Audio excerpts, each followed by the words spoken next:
अपने बयान पर अड़े हैं मौलाना साजिद रशीदी। उन्होंने अखिलेश यादव पर एक बहुत बड़ा आरोप लगाया है। क्या कुछ कहा है इस वीडियो में हम आपको बताएंगे। नमस्कार, 4 PM पर आप सभी का स्वागत है। मौलाना साजिद रशीदी, जिनको आप अक्सर टीवी डिबेट में देखते होंगे, इस वक्त वो काफी सुर्खियों में है। सुर्खियों में अपनी घटिया बयानबाजी की वजह से हैं।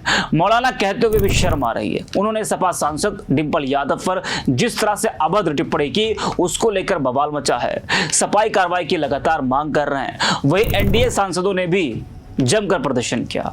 इतना बवाल होने के बावजूद मौलाना शर्मिंदा होने के बजाय अपने बयान पर अड़े हैं और वो सपा अध्यक्ष अखिलेश यादव पर भी कई बड़े आरोप लगा रहे हैं। जी हां, आपको बता दें कि साजिद रशीदी के बयान को महिलाओं और डिंपल यादव का अपमान बताया जा रहा है। दूसरी तरफ मौलाना रशीदी अपने बयान पर कायम है। रशीदी ने कहा कि उन्होंने डिंपल यादव को लेकर किसी भी तरह का आपत्तिजनक बयान नहीं दिया। उन्होंने कहा कि मैंने कोई ऐसा आपत्तिजनक बयान नहीं दिया है। जो लोग सहारनपुर, मुजफ्फरनगर और मेरठ से वाकिफ है और जानते हैं कि अगर लड़की के सर से पल्लू हट भी जाता है तो उन्हें डांटा जाता है और कहा जाता है कि नंगी घूम रही है। क्या हमारे समाज का मसला है? आपने देखा होगा, पास में एक राहसन बैठी हुई थी, वे क्यों सर ढके हुए थी? डिंपल यादव साफ करें कि मंदिर ऐसे ही जाती है क्या? उन्होंने कहा कि मेरा बयान उतना घटिया नहीं है जितना घटिया बीजेपी नेताओं का वीडियो सामने आता है। उसका बीजेपी के सांसद विरोध नहीं करते हैं जितना वो लोग मेरा विरोध कर रहे हैं। भाई, उन्होंने कहा कि उनको धमकी भी आ रही है कि अपना पता बताओ।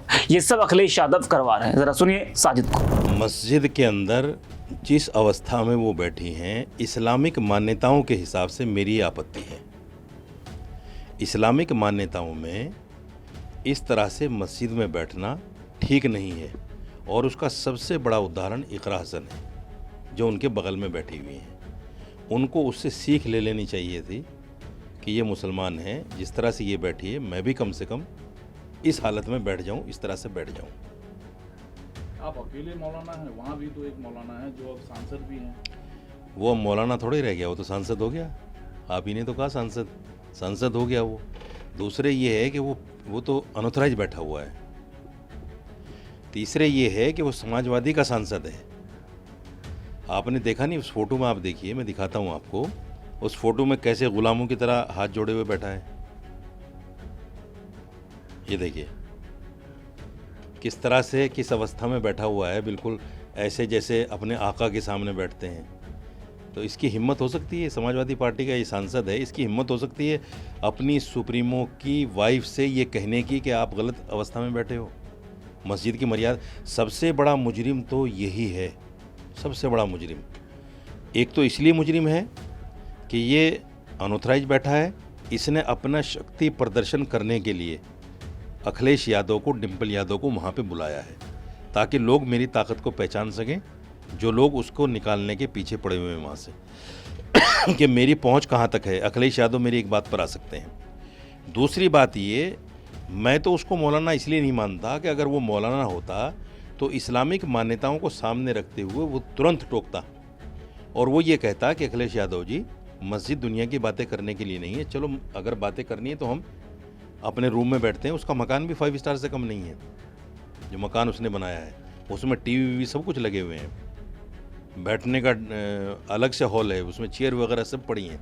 टॉयलेट में उसमें लाखों रुपए लगा रखे हैं, तो वो वहाँ भी बैठ सकते थे। लेकिन उसके अंदर हिम्मत नहीं थी। जब अखिलेश यादव बैठ गए तो उसको वहीं चाय लानी पड़ी, वहीं उनको नाश्ता कराना पड़ा और वहीं बैठकर बात करनी पड़ी, जो इस्लाम के बिल्कुल खिलाफ है। इसी लोकतंत्र में एक संविधान है हमारा। संविधान ये कहता है कि हर धर्म की अपनी मान्यताएं हैं। उन मान्यताओं को मानना, उनका प्रचार प्रसार करना, इस लफ्ज़ पे गौर कीजिए, प्रचार प्रसार करना, ये भी मेरे मौलिक अधिकारों में से आता है। तो मैंने उसी का तो प्रचार किया है जो मेरा संविधान मुझे कहता है।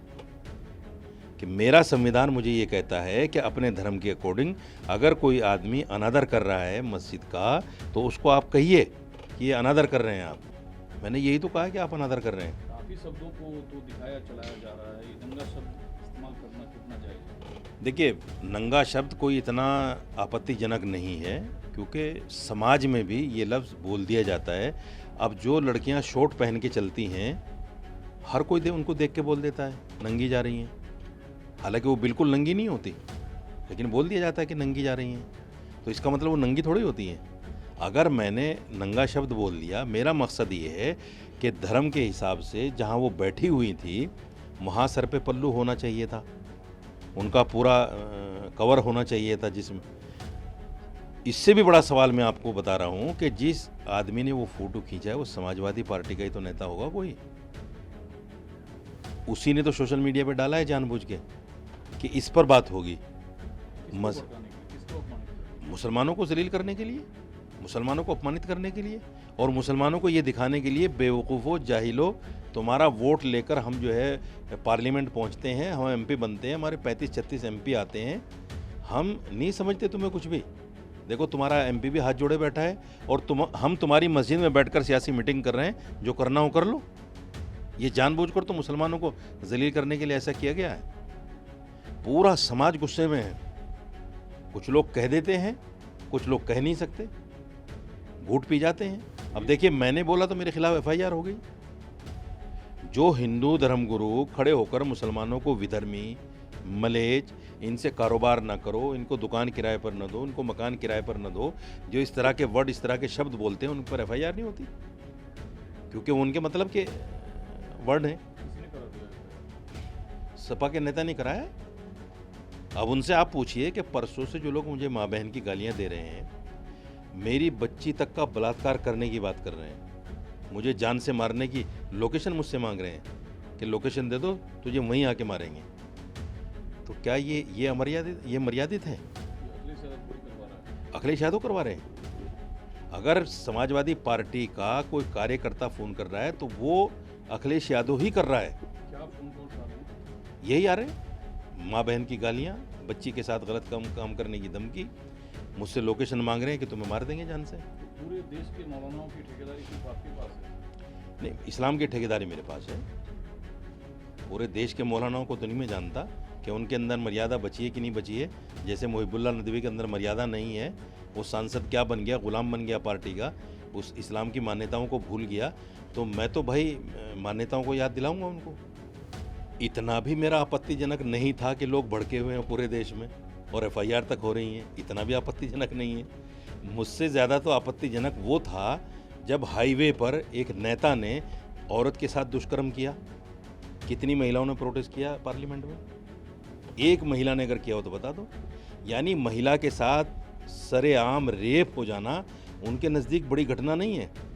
एक महिला को आईना दिखा देना उनके नज़दीक बड़ी घटना है।